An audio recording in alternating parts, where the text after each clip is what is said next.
Kita ke informasi pertama, Saudara. Kepala Negara Tahta Suci Vatikan Paus Fransiskus bertemu dengan Presiden Joko Widodo dalam pertemuan kenegaraan di Istana Kepresidenan.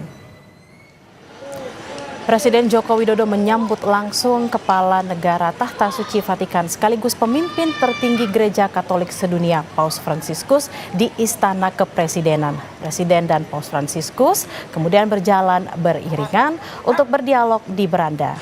Saya bertemu dengan Presiden Jokowi, Paus Fransiskus juga akan bertemu dengan masyarakat sipil dan perwakilan diplomatik.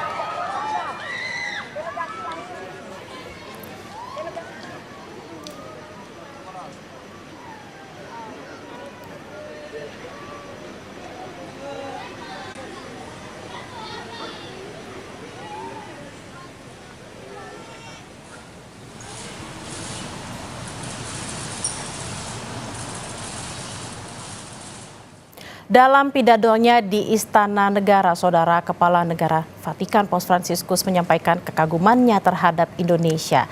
Indonesia dinilai sebagai negara yang bisa menyatukan berbagai perbedaan dengan berpegang teguh pada Pancasila dan Bhinneka Tunggal Ika. Eminentissimi signori cardinali, signori vescovi,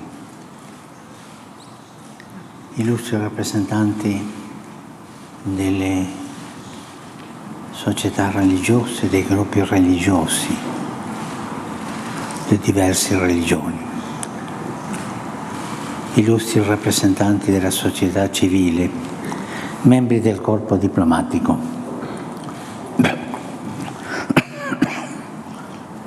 Ringrazio cordialmente lei, signor Presidente, per il gradito invito a visitare il Paese e per le sue gentili parole di saluto. E rivolgo al Presidente eletto il mio più sentito augurio per un fruttuoso lavoro al servizio dell'Indonesia, immenso arcipelago di migliaia e migliaia di isole bagnate dal mare che collega l'Asia e l'Oceania. Si potrebbe quasi affermare che come l'oceano è l'elemento naturale che unisce tutte le isole indonesiane, così il mutuo rispetto per le specifiche caratteristiche culturali, etniche, linguistiche e religiose di tutti i gruppi umani di cui si compone l'Indonesia è il tessuto connettivo, è il tessuto indispensabile a rendere unito e fiero il popolo indonesiano. Il vostro motto nazionale, Bhinneka Tunggal Ika, uniti nella diversità, letteralmente molti ma uno, manifesta bene questa realtà multiforme di popoli diversi, saldamente uniti in una sola nazione. Usai dari pertemuan di Istana, Paus Fransiskus dijadwalkan akan bertemu dengan para pastor Yesuit di Kedutaan Besar Vatikan. Pertemuan berjalan secara tertutup dan ini menjadi pertemuan yang bersejarah karena Paus Fransiskus merupakan paus pertama yang berasal dari Serikat Yesuit.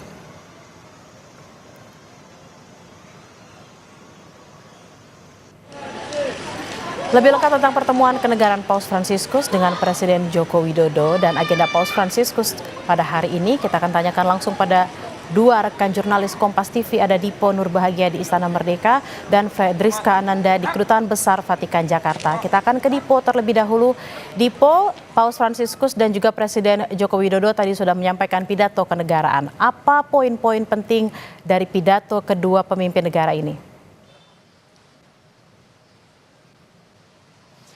Ya, yang pertama harus digarisbawahi, Bella, ini adalah momentum bersejarah karena untuk pertama kalinya Paus Fransiskus ini datang begitu ya ke Istana Kepresidenan Jakarta dan bertemu secara langsung, tadi juga disambut secara langsung oleh Presiden Republik Indonesia Joko Widodo. Ada sejumlah agenda, sebelum saya menjawab pertanyaan tapi ada sejumlah agenda yang tadi juga sempat dilakukan oleh keduanya. Yang pertama tadi ketika Paus Fransiskus tiba di Istana, disambut secara langsung oleh Presiden, ada sesi foto bersama juga di sana, kemudian juga bahkan tadi Paus Fransiskus ini sempat bersalaman dan juga bertemu secara langsung oleh Presiden terpilih Prabowo Subianto di depan Istana Merdeka Jakarta. Setelah itu ada sejumlah agenda, salah satunya adalah pembicaraan empat mata yang kemudian dilakukan di veranda ataupun bagian belakang dari Istana Merdeka Jakarta. Barulah selanjutnya mereka berdua, tokoh ini, menuju ke Istana Negara untuk menyampaikan pidatonya. Untuk menjawab pertanyaan Anda, memang ada sejumlah poin yang kemudian tadi sempat juga disampaikan oleh kedua belah pihak. Yang pertama, Presiden Joko Widodo juga tentu mengucapkan terima kasih karena pada akhirnya Paus Fransiskus ini datang ke Indonesia memenuhi undangan pemerintah Indonesia, karena tentu sebelumnya Paus Fransiskus juga sempat diagendakan hadir di Indonesia tetapi terkendala pandemi COVID-19. Itu yang kemudian pertama kali digarisbawahi oleh Presiden Joko Widodo. Kemudian juga dibahas soal begitu banyaknya keberagaman dan juga perbedaan di Indonesia. Ada 714 suku, bangsa, etnis di Indonesia, kemudian juga ada 17.000 pulau. Nah, ini yang kemudian digarisbawahi oleh Presiden bahwa perbedaan adalah anugerah, toleransi adalah ufuk persatuan dan perdamaian dari sebuah negara yang tentu dijunjung tinggi oleh Indonesia. Nah, tidak hanya itu, Presiden juga mengapresiasi Vatikan yang kemudian mengambil langkah untuk tetap mendorong perdamaian, khususnya adalah terkait dengan perang yang kemudian terjadi di Palestina. Begitu ada two-state solution juga yang kemudian didorong oleh pemerintah Indonesia dan juga Vatikan. Ini yang kemudian menjadi pembahasan dalam pidato yang kemudian disampaikan oleh Presiden. Tidak jauh berbeda, ini kali pertama Paus Fransiskus menyampaikan pernyataan resminya setelah tiba di Indonesia. Tadi ada juga sejumlah poin yang kemudian sempat kami garis bawahi. Tentu yang pertama adalah ucapan terima kasih karena penyambutan yang begitu hangat, kata sambutan yang begitu hangat yang diterima Paus Fransiskus saat tiba di Istana Kepresidenan Jakarta. Bahkan Paus juga sempat menyinggung sejumlah hal terkait Indonesia. Yang pertama adalah terkait dengan Bhinneka Tunggal Ika, yang menurutnya perdamaian adalah sebuah modal gitu ya untuk kemudian betul-betul berakar dari bagaimana kemudian sebuah bangsa ini menghargai sebuah perbedaan. Tidak hanya itu, Paus Fransiskus juga sempat menyinggung soal pembukaan Undang-Undang Dasar 1945, di mana tadi Paus seperti mengajak kita semua, para hadirin yang kemudian tadi ada di Istana Negara, untuk kemudian mengingat kembali sejarah indah terkait dengan kemerdekaan Republik Indonesia. Bahkan pilihan demokratis menuju kemerdekaan yang kemudian disuarakan oleh Indonesia pada tahun 1945 ini juga berbanding lurus dengan apa yang kemudian digaungkan oleh Vatikan pada tahun 1947, menjadi satu dari 10 negara yang kemudian mengakui kemerdekaan Indonesia. Ada juga pembahasan soal pembukaan Undang-Undang Dasar 1945 yang kemudian merujuk kepada berkat Allah. Ini juga yang tadi kemudian disampaikan oleh Paus Fransiskus, dan beberapa di antaranya lagi adalah terkait dengan keadilan sosial sebagai pondasi tataran internasional yang tentu diinginkan oleh seluruh dunia. Itu adalah sejumlah hal, Bella dan juga saudara, yang kemudian tadi dibahas oleh Paus Fransiskus. Tentu ketika pertama kali tiba di istana ada suasana haru, suasana yang menggembirakan. Bahkan tadi kami ataupun kita semua sempat melihat bagaimana kemudian anak-anak juga bersuka cita saat menerima kedatangan Paus Fransiskus di istana. Tentu akan ada sejumlah agenda lagi yang kemudian dilakukan Paus Fransiskus pada hari ini, karena nanti juga sampai tanggal 6 September Paus Fransiskus akan menyapa masyarakat Indonesia, Bella. Baik, terima kasih Dipo Nurbahagia. Kita akan menuju ke Fedriska Ananda di Kedutaan Besar Vatikan. Fedriska, setelah dari istana, Paus Fransiskus melakukan pertemuan pribadi dengan para pastor Yesuit di Kedutaan Besar. Apa agenda pertemuan hari ini dan apa agenda Paus untuk sore hari nanti?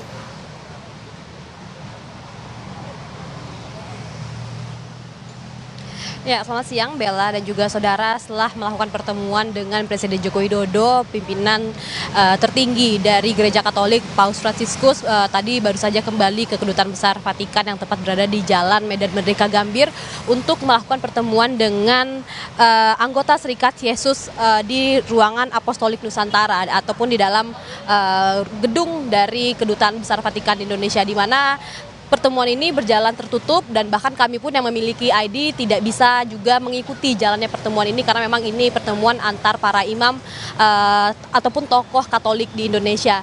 Nah, agenda ini tadi berjalan pada pukul 11.30 dan saat ini masih berlangsung pertemuan di dalam Kedutaan Besar Tahta Suci Vatikan yang ada di Gambir, dan kemudian tadi kami juga kami juga memantau begitu ya dari para tokoh agama Katolik ini juga tadi sudah masuk terlebih dahulu ke gedung kedutaan untuk bersiap bertemu dengan Paus. Apa sebetulnya Serikat Yesus yang saat ini tengah dilakukan pertemuan bersama dengan Paus Fransiskus. Ini adalah merupakan ordo para imam. Ini memang cukup umum begitu ya di antara kalangan para rohaniawan, dan kemudian salah satu tokoh dari Serikat Yesus yang ada di Indonesia ini adalah Romo Magnis, di mana tadi kami juga memantau begitu Romo Magnis juga hadir, di mana Romo Magnis ini merupakan seorang tokoh agama, filsafat, dan juga guru besar begitu ya, seorang guru yang kemudian juga ikut bertemu dengan Paus pada hari ini. Nanti setelah usai pertemuan dengan para anggota Serikat Yesus, ini Paus Fransiskus akan beristirahat terlebih dahulu. Agendanya kami terima ini akan beristirahat sampai pukul 3 ataupun setengah 4 sore sebelum akhirnya Paus Fransiskus akan melakukan pertemuan dengan para tokoh agama, rohaniawan, pastor, dan juga para biarawati begitu di gereja katedral yang tidak jauh letaknya dari Kedutaan Besar Vatikan yang ada di Gambir. Selanjutnya setelah dilakukan pertemuan ini, kemudian barangkali Paus juga akan berbicara begitu terkait dengan agenda besar pada esok hari, yakni Misa Agung yang akan dilaksanakan di gedung di Gelora Bung Karno yang akan dilaksanakan pada esok hari. Bella. Sudah ada 2 pertemuan yang dilakukan oleh Paus Fransiskus. Pertama tadi adalah pertemuan dengan Presiden Joko Widodo, lalu diiringi dengan pertemuan dengan para Serikat Yesuit yang sedang berlangsung saat ini, dan nanti akan ada agenda pertemuan Paus Fransiskus dengan tokoh agama serta rohaniawan di Gereja Katedral Jakarta. Terima kasih Fedriska Ananda di Kedutaan Besar Vatikan Jakarta. Sebelumnya ada Dipo Nurbahagia dari Istana Merdeka.